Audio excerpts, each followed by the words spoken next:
శివాయ. ఓం నమో నారాయణాయ. నరదృష్టి నివారణ కాళభైరవాయ నమో నమః. ఓం కాళకాలాయ విద్మహే కాళాతీతాయ ధీమహి తన్నో నరదృష్టి నివారణ కాళభైరవ ప్రచోదయాతు. హరి ఓం. మా ఛానల్కి స్వాగతం.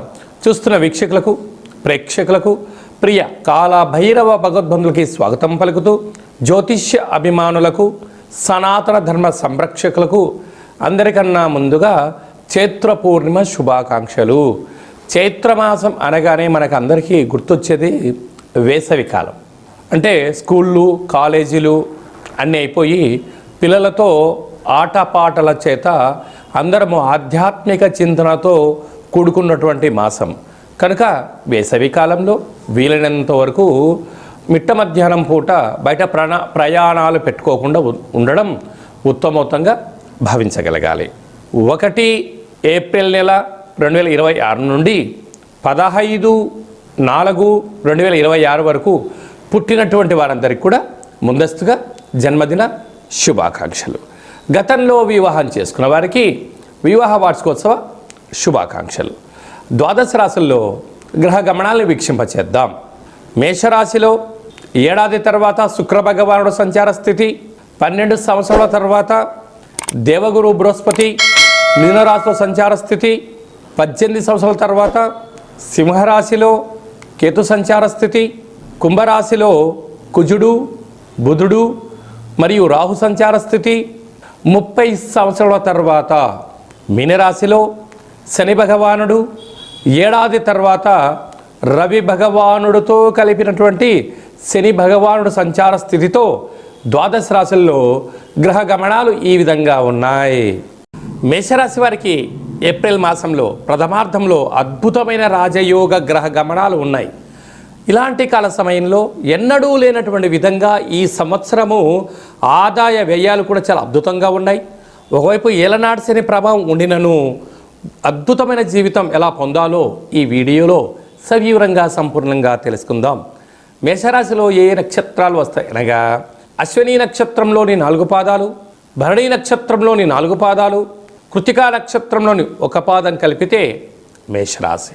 రాశాధిపతి కుజ భగవానుడు.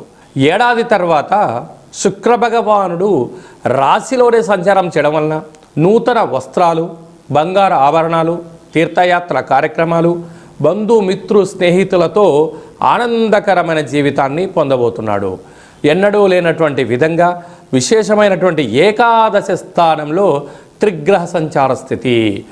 ఏడాది తర్వాత రవి భగవానుడు మీనరాశిలో శని భగవానుడితో సంచారం చేస్తున్నాడు కనుక మేషరాశి వారు తప్పక పాటించాల్సిన మొదటి అంశం ఏమిటనగా మీ జన్మ నక్షత్రం రోజున పూర్ణిమ, అమావాస్య తిథుల యందున, అష్టమి తిథి యందున ముఖ్యమైన పనులు మాత్రం ఆచరించవద్దు.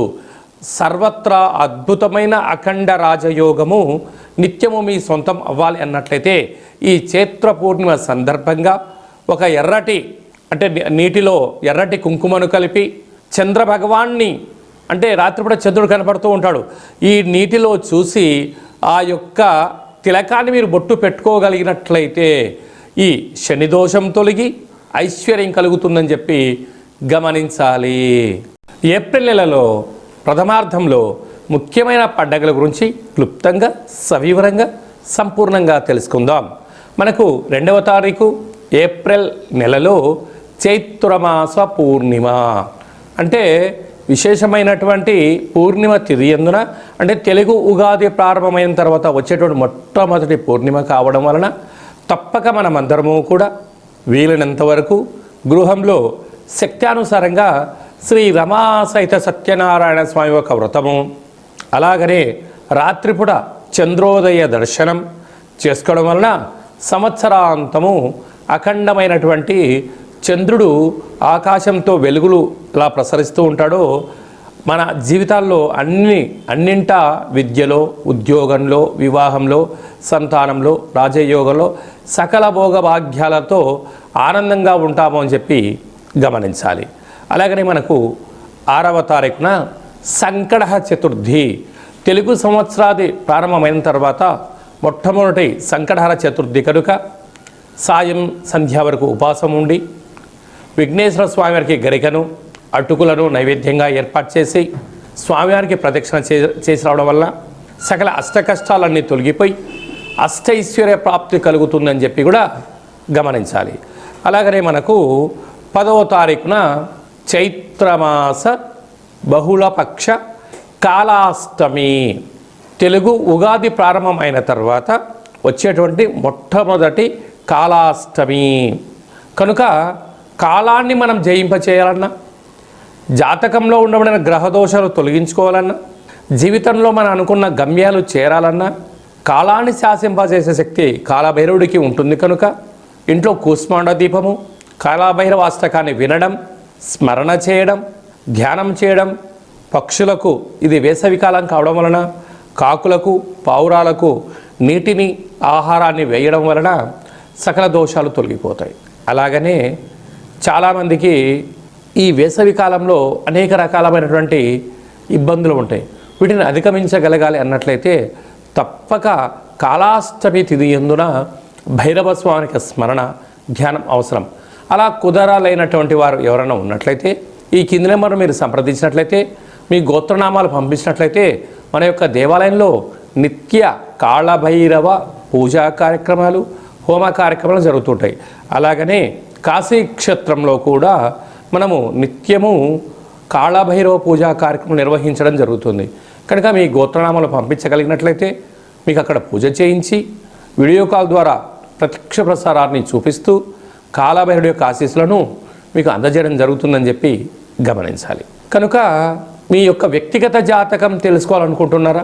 మీ యొక్క పేరు, పుట్టినటువంటి తేదీ, నెల, సంవత్సరం, పుట్టిన సమయం వ్రాసి వాట్సాప్లో పంపించగలిగినట్లయితే 100 సంవత్సరాల జాతకాన్ని వ్రాసి పంపించి మీరు పుట్టినప్పుడు గ్రహ గమనాలు ఎలా ఉన్నాయి, ప్రస్తుతం ఎలా ఉంటున్నాయి, రాబోయే కాలంలో ఎలా ఉంటున్నాయి, ఈ తెలుగు ఉగాది పండుగ నుంచి ఆదాయ వ్యయాలు పరిస్థితులు, ఎలాంటి కార్యక్రమాలు ఆచరింపచేయాలి, ఎలాంటి కార్యక్రమంలో మనం విజయం సాధించబోతున్నామో అన్ని విషయాలను మీకు సవివరంగా సంపూర్ణంగా తెలియజేయడం జరుగుతుంది.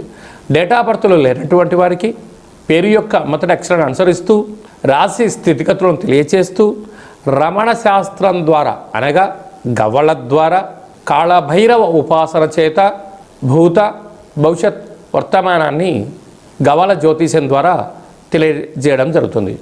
అందరికీ శుభాన్ని, ఐశ్వర్యాన్ని, ఆనందాన్ని చైత్ర పూర్ణిమ నుండి ఈ తెలుగు ఉగాది సంవత్సరం అందరూ అద్భుతమైన విజయాలు సాధించాలని కోరుకుంటూ మనసారా ఆశీర్వచనం.